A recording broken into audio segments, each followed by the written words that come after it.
अब है वीर्य की उपलब्धि। उपलब्धि का मतलब है कि वीर्य कौन सा है, शीत है या उष्ण है या फिर कौन सा है, इसका ज्ञान हमें कैसे होगा, तो वो होता है वीर्य की उपलब्धि। देखना एक बार, वीर्य का ज्ञान या तो प्रत्यक्ष प्रमाण के द्वारा, तो प्रत्यक्ष के द्वारा तो हम रसेंद्रिय के द्वारा ही कर सकते हैं, जब हम उसे स्पर्श जीवा के ऊपर लेंगे तभी हो सकता है, तो ये तो प्रत्यक्ष प्रमाण के द्वारा होगा।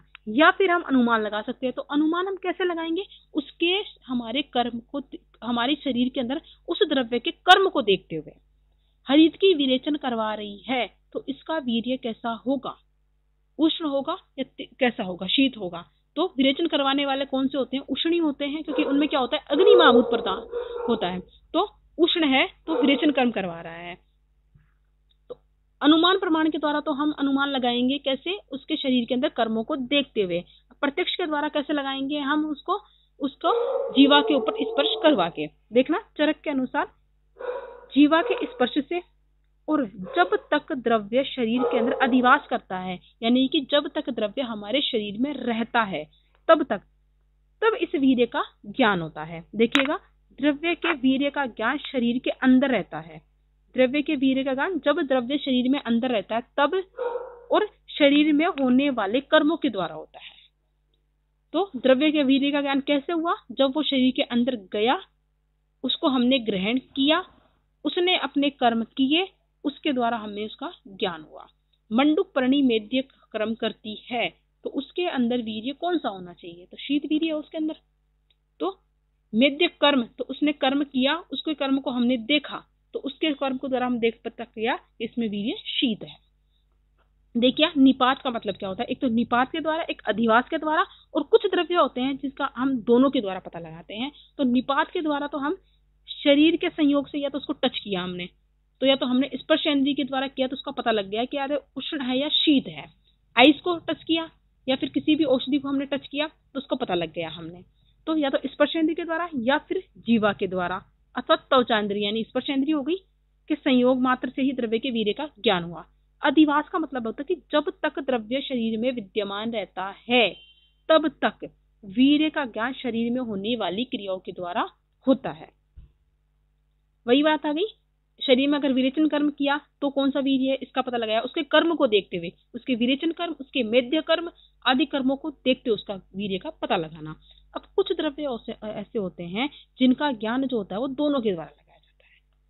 कुछ द्रव्य के वीर्य का ज्ञान निपात और अधिवास दोनों के द्वारा होता है। अब देखना, निपात के द्वारा तो हम प्रत्यक्ष ज्ञान कर सकते हैं, तो एक तरह से प्रत्यक्ष प्रमाण हो गया ये। जैसे राजी का, एक तरह से राई होती है, तो राई जो होती है वो तीक्ष्ण होती है, उसका ज्ञान कैसे हुआ, हमें जब उसे जीवा पे डाला हमने। मरीच यानी काली मिर्च जो होती है वो उष्ण होती है, तो कैसे पता चला, जब हमने उसे जीवा पे स्पर्श किया। अधिवास अनुमान के द्वारा। सैंधव लवण, सभी लवण जो होते हैं वो उष्ण होते हैं, लेकिन एक सैंधव लवण ही ऐसा होता है जो शीत होता है, तो उसका पता कैसे चला, हमने अनुमान के द्वारा, जब वो हमारे शरीर के अंदर किया। और सैंधव लवण क्या होता है, चक्षुष्य होता है, यानी आंखों की ज्योति को बढ़ाने वाला होता है, तो उसके द्वारा हमने अनुमान लगाया कि ये सैंधव लवण जो होता है वो शीत होता है। अनुप्राणी जो होते हैं उनका मांस जो होता है वो कैसा होता है, उष्ण प्रकृति का होता है। निपात और अधिवास के द्वारा इसे प्रत्यक्ष भी किया और अनुमान भी लगाया। तो चित्रक जो थी, हमने उसे जीवा पे रखा तो उसका तीक्ष्ण पता चला कि इसके अंदर तीक्ष्ण वीर्य है, तो उसके वीर्य का पता चला कि यह प्रत्यक्ष के द्वारा कि ये तीक्ष्ण है। और उसके उष्णत्व का ज्ञान हुआ जब हमारे शरीर के अंदर वो गई, तो उसके द्वारा अनुमान के द्वारा या फिर अधिवास के द्वारा तो क्या हुआ, उष्णत्व का और तीक्ष्णत्व का ज्ञान हुआ उसके निपात के द्वारा। एक तरह से हम मान सकते हैं उसके प्रत्यक्ष प्रमाण के द्वारा। तो ये हुआ वीर्य की उपलब्धि। यहां से क्वेश्चन आता है 5 नंबर में। नेक्स्ट है अष्टविध वीर्य का ज्ञान निपात के द्वारा विभिन्न इंद्रियों के द्वारा हो सकता है। देखिएगा, जैसे मृदु, शीत और उष्ण, छू के भी पता लगा सकते हैं कि नहीं लगा सकते हैं, टच करके त्वचा के द्वारा लगा सकते हैं कि ये चिकना है तो मृदु है, ठंडा है तो शीत, उष्ण है गर्म है तो हम ये उष्ण है, विशद है या पिच्छल है, चिपचिपा है या फिर सरफेसली ही है ये चिकना, उसका पता लग जाएगा स्पर्श इंद्रिय के द्वारा। और चिपचिपा होता है, कोई चीज पिच्छल है तो उसको तो हम देख के पता लगा सकते हैं कि ये पिच्छल है, तो ये चक्षुष इंद्रिय के द्वारा। स्निग्ध है या रुक्ष है, ऑब्वियस सी बात है, घृत स्निग्ध होता है तो उसका चक्षु इंद्रिय के द्वारा ही पता लग जाएगा। तो और बाजरा जो होता है वो रुक्ष होता है, तो उसका पता लग जाता है कि बाजरा रुक्षण है, तो चक्षु इंद्रिय के द्वारा पता लग गया। तीक्ष्ण का वो होता है वो रसेंद्रिय के द्वारा। मरीच जो थी, हमने अभी मरीच खाई या फिर राजिका खाई, हमने राई खाई, तो राई तीक्ष्ण होती है। कैसे पता चला? उसका जीवा पे हमने उसको डाला तो पता चला हमें कि वो तीक्ष्ण होती है। अब आता है वीर्य निर्धारण। वीर्य का निर्धारण कैसे करते हैं हम, कि जो मधुर रस वाला होता है उसका वीर्य कैसे होगा और जो मधुर विपाक वाला होता है उसका वीर्य कैसे होगा, वो सब बताया गया है। देखना, ये इंपॉर्टेंट कोटेशन है, बहुत इंपॉर्टेंट कोटेशन, याद होना चाहिए। शीतम वीर्यन यद द्रव्यम मधुरम रसपाकियो तयोर अम्लम यदूष्णम च यत द्रव्यम कटुकम तयो। मतलब क्या होता है इसका? जिन द्रव्यों का शीतम वीर्यन यद द्रव्यम मधुरम रसपाकियो, जिसका रस और विपाक कैसा होता है? मधुर होता है, उनका वीर्य कैसा होता है? शीत होता है। क्लियर? तयोर अम्लम यदूषणम च, जो अम्ल द्रव्य होते हैं जिनका विपाक और रस अम्ल होता है उनका वीर्य क्या होता है? यदूषणम च, यानी कि उष्ण होता है। देखिएगा, जैसे जिन द्रव्यों का रस और विपाक मधुर होता है उनका वीर्य शीत, और जिन का रस और विपाक अम्ल होता है उनका वीर्य उष्ण होता है। यहाँ तक क्लियर है? अब आगे बढ़ते हैं। यद द्रव्यम कटुकम तयो, और जिन द्रव्यों का रस और विपाक कटु होता है उन द्रव्यों का वीर्य कैसा होता है? उष्ण होता है। तो ये 3 ही रस आए हैं, 3 रस बाकी हैं अभी तो 3 रस कहाँ गए? अब 3 रस यहाँ आएंगे। देखना, एक तो है तिक्त रस और एक है कषाय रस। इनका वीर्य हमेशा शीत होता है। दिमाग में याद रखना इस चीज को कि तिक्त रस, कषाय रस और मधुर रस, इनका वीर्य नेचुरली देखते हैं तो शीत होता है। अगर हम कोई उष्ण ड्रग्स पढ़ेंगे तो वो इसके अपवाद में आएगी।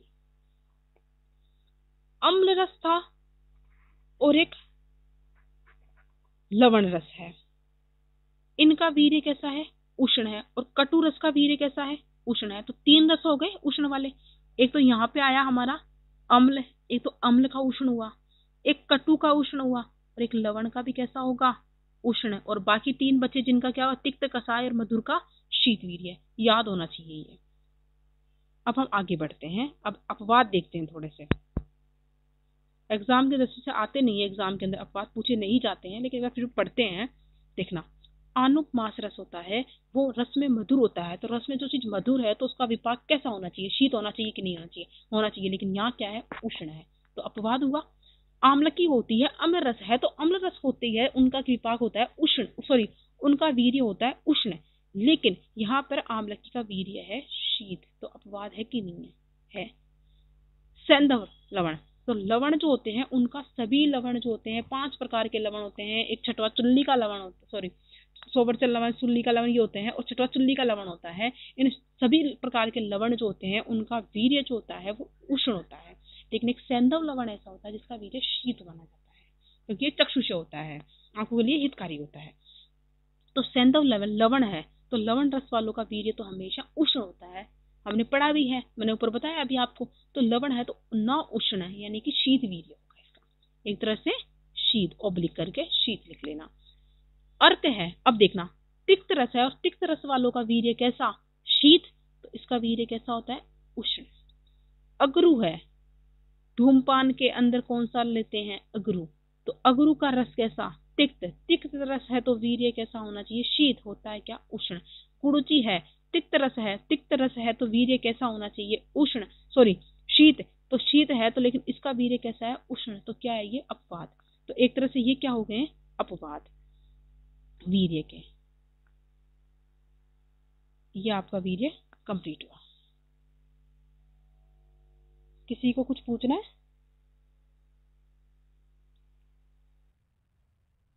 हाँ,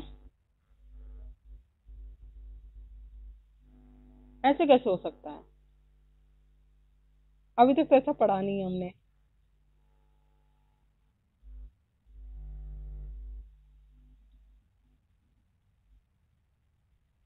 हम्म, नहीं, खराब नहीं होता है, उसके अंदर तीक्ष्ण गंध होने लग जाती है, उसके रस बदल जाते हैं, वो कटु रस वाला हो जाता है।